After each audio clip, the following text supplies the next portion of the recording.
Oh, shoot, darn it. Anyways, my name is Jack Villarell. I am a husband, a father, a teacher, but for longer than any of that, I've been a surfer. And surfing's part of just about everything that I do.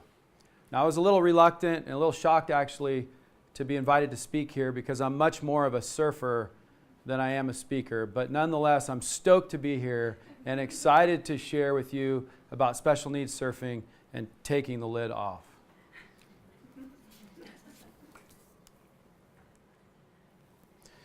For me, this story started about 25 years ago. It was 2 days before school started, and I got my very first teaching assignment. And it was going to be in a classroom with medically fragile, special needs, and at-risk kids. Now, don't get me wrong, I was stoked to have a job. I needed a job then, but I was terrified of this assignment.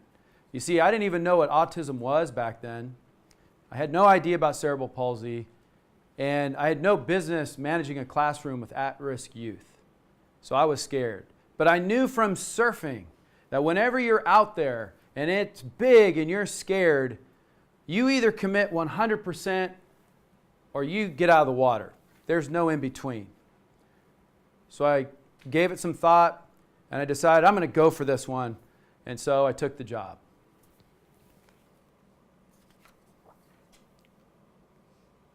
Now, needless to say, that first year was the biggest wipeout I had ever taken. In fact, it was more like a series of bad wipeouts, one after the other. But every time I'd wipe out, I'd pop up, I'd realize I had survived, and I'd paddle right back out.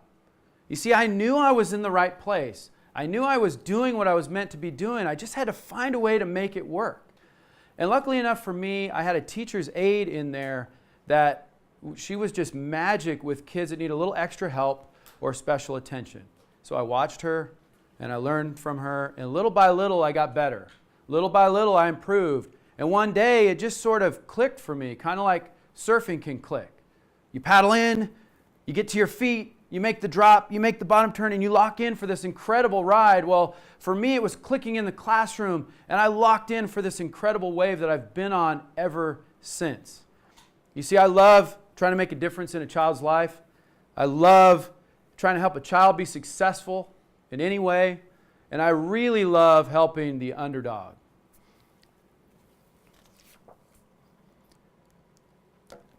Now, in 25 years of teaching, I've come to believe a few things. If you want to have success in the classroom, if you want to make a difference in a child's life, you've got to take the lid off first. You've got to open a child's mind, heart, and soul first before you try to teach them something. A minute ago, I poured water over a closed container. It didn't work. Teaching's the same way. You've got to open up a child first before you try to do anything. When I failed teaching, it was because I didn't get the lid off first. I've watched others struggle because they don't take the lid off first sometimes. But how do you do that? There's so many different types of children, especially if you're going to include medically fragile, special needs, and at-risk youth. So how do you do that? It can be difficult. Well, I've come to believe three very important things. If you're going to have success, if you're going to make a difference. The number one thing, inclusion. What happens to one child, like it or not, happens to every single one of us. And we're all in this together. So we all have to be part. I believe that every child can succeed in a regular classroom setting or regular learning environment if given the proper resources. It's good for the typical child, and I'll tell you why. It builds compassion. It's good for the typical child, it's good for the not-so-typical child, and it's good for the teacher. And I believe if we build compassion first, this is much more important than testing, technology, anything else you can do. If we build compassion in our youth first, success for everyone will follow. I believe that. The second thing I believe is that self-esteem is the foundation for learning. It's not phonics, it's not reading, it's not skills. Self-esteem. The child with little to no self-esteem can achieve almost nothing. But a child with healthy self-esteem can achieve anything they put their mind to. The sky is the limit. And finally, surfing. Now, I think I mentioned that surfing is part of everything I do. Well, this is no different. I found myself using surfing stories, surfing analogies, surfing metaphors, surfing life lessons to reach, teach, and connect with children. Surfing was my vehicle. Now, there's tons of vehicles out there, millions of vehicles. You got to find something you're passionate about and use that to connect with children. I believe if you do that too, success will follow. So it is, I believe, inclusion, self-esteem, and having a vehicle, most important things you can do in teaching to have success. It was about 9 years ago that my family and I moved to Wilmington, North Carolina. And I found Wilmington to be the beautiful place, white sand beaches, beautiful warm water, gentle waves. I found it to be a perfect place to learn to surf. And it was in Wilmington that I decided to put these ideas to the test, these ideas of education, this inclusion, the self-esteem, and surfing as a vehicle to the test. And so I decided to build my own surf school. But this was going to be unlike any surf school that there had ever been, because we were going to include anyone and everyone, including medically fragile, special needs, at-risk youth. Those most excluded from surfing were going to be included in this program. So I got to work building. I bought the typical equipment that you'd use for typical children. And I also bought specialized equipment that you could use for the not-so-typical child. Oversized surfboards, surfboards with handles, surfboards made out of foam, so that we could include anyone and everyone. And where I couldn't buy that equipment, we designed and made our own, or modified what we had so that we could serve anybody. We were never going to tell someone, no, they can't surf with us. And for the staff, for the instructors, I sought out the absolute best, and we paid really well. I know that's a novel concept in education, but it works. And so we sought out the best staff we could. And whenever we fell short, we trained like there was no tomorrow. We put ourselves in position to be able to deal with any child that came our way. And so we had that inclusion. We had the equipment and the manpower to include anybody. For the self-esteem part of this, I designed a curriculum that was based on self-esteem first. Learning to surf was secondary. But we built self-esteem in our camps, and that's why our camps that we put on for medically fragile, special needs, at-risk youth, even the typical camps, take a week, because it takes us a week to go through the life skills learning process, and the self-esteem building process takes us a week. So our camps are week-long. And finally, for surfing as a vehicle, surfing is our vehicle. It's not our goal. In our surf camps, we are shooting for something much greater than surfing. For the autistic child, we could be shooting for communication skills. For the child with cerebral palsy, it might be mobility. For the child that's blind, maybe we're helping them shed their limiting beliefs. And for the orphan girl in India, helping them build self-worth. And for the typical child, it could be any number of things. But whatever it is, though, it becomes much less about surfing and much more about everything else in their lives.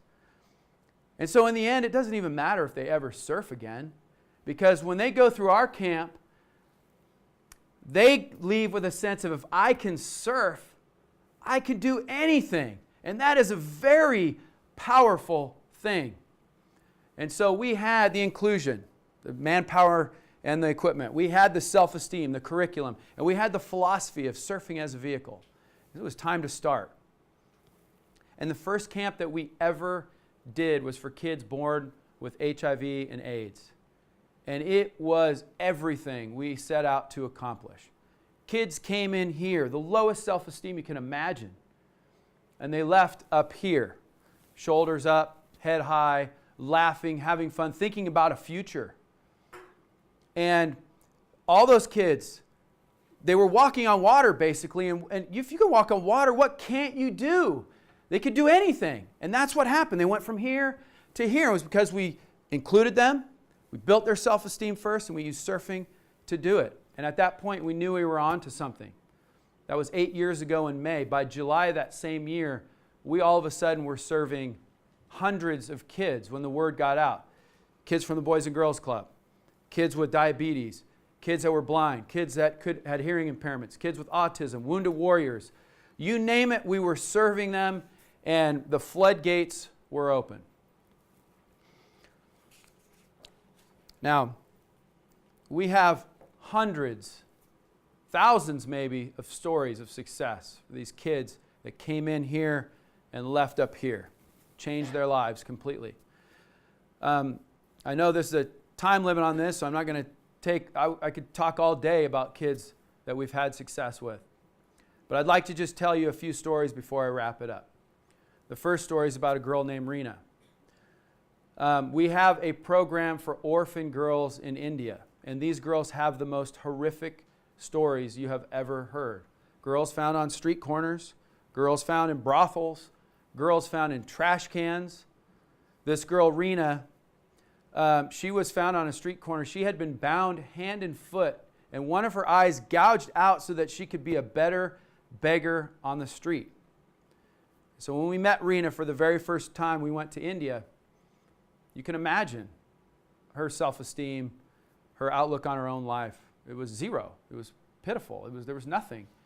And she'd been, poorly behaved, notoriously bad behaved, notoriously doing poorly in school. She just had given up on life completely. We came in there and we did what we always do. We included her in the camp. We spent the week building her self-esteem, and we used surfing as our vehicle to do it. And like every girl in there that went on this trip, when we finished that week, she had gone from way down here to way up here. Shoulders up, head up, laughing, giggling like a little kid, having a great time communicating with us. And the changes in her were profound and measurable and visible. It's like that with all the kids we serve. But why I chose Rena was at the end of that camp, Rena had written me a letter that let me know that this had more impact than just a week of fun surfing. And the letter went something like this. I didn't speak her language, but I got it translated, and I kind of had an idea. And it said, I promise you I will do better in school from now on. I promise you that I will have a better outlook on my own future and work towards my future. I promise you that I'll be better behaved. If you promise me, you'll come back. And so and then her letter ended with this. When I play in the ocean, I feel like a fish. My wounds are washed away. It is something beautiful. It is something wonderful. It is something magical. And that summed it up for all of us in this program. We're getting ready in 2 months to go back for our 6th trip to India. We'll see Rena again for the 6th time. She's doing great in school. She's behaving better. She talks about her own future, and she wants to help others the way we helped her. So it changed her life completely. She went from here to here because of the inclusion, because of building self-esteem, and because we use surfing as a vehicle. I'd like to also tell you about Diane. Diane is a ripping little surfer. He's been surfing with us for about 6 or 7 years, and he's a wild man, so we call him Dynamite. He's also blind, totally blind, and he surfs as well as anybody I've ever taught to surf. But the problem with Diane was he was being teased, harassed, and bullied at school because of his condition. Don't ask me why that is, but that's how it was. So he came to us. We did the same thing. We included him. We built his self-esteem. We used surfing to do it. His visually impaired teacher, Kelly Fort, a good friend of ours, she decided that she wanted to film him surfing because he was doing so well that very first year and take it back to his school and show the kids at his school and see what happened. She did that. The school was willing. The kids saw the video. And the teasing, the harassing, and the bullying instantly stopped. Because now all of a sudden he was a typical child. He was a little bit different, but he was no less. In fact, he was doing something most of them couldn't even do. And he did it well, without eyesight. So his life, again, like many others, been changed forever. He came in here, left up here, and it's never going to be the same for him. Finally, Timmy Newton. We call him Timmy Neutron. Timmy has cerebral palsy. Timmy's bound tightly on land and very heavy and dense and awkward. He can't move very well. So surfing in the traditional sense for Timmy is not really in the cards. But surfing on Timmy's terms is. Takes about 4 of us, 4 instructors, to get him out of his car, get him over the sand dune, down to the water's edge. Takes the same 4 instructors to get a rash guard on him, get a life vest on him, and get him laying down on one of our surfboards with the handles and get his hands wrapped around the handles. Takes the same 4 people to get him through the breakers and out to the deep water. And then here's how Timmy surfs. Take the board and we just tip it over. He slides into the warm salt water, and Timmy starts moving his arms in a way that he cannot move on land. And then he starts moving his legs in a way that he cannot move them on land. And this overwhelming sense of happiness and peacefulness come over him. Usually, in a few minutes, you start hearing. See, Timmy falls asleep, and I think he's dreaming of all the big waves he's surfing all over the world. He'll sleep for 15, 20 minutes, and while he's sleeping, he's still moving his arms and legs. When he wakes up, we'll belly ride a wave in. He hoots and hollers the whole way in. He takes a little break. Then he goes out and does it again. He's been in our hearing impaired camp for 4 or 5 years now. And like I said, I could tell hundreds of these stories, and it was hard to pick some out. I hope you enjoyed those. And if you want to hear more, I love, because those people that were with me last night know I love telling those stories. But I'm going to wrap it up now.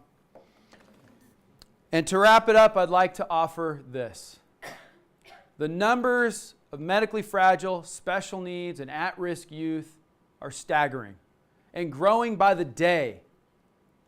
If you are a teacher, a parent, a counselor, a coach, leader of any type of organization, I would guess that there's a 100% chance that you're going to come in contact with a special needs child and have to communicate or teach something. And if you do find yourself in that position, and if you do find yourself struggling, please consider this. Am I including everyone in this? Do I have an inclusive attitude? Am I building self-esteem before I try to teach stuff? Do I have a vehicle to reach, teach, and connect with this child or these children? Am I taking the lid off first and opening the child's mind, heart, and soul? Because if you are doing those things, I believe, in fact, I guarantee you'll get this.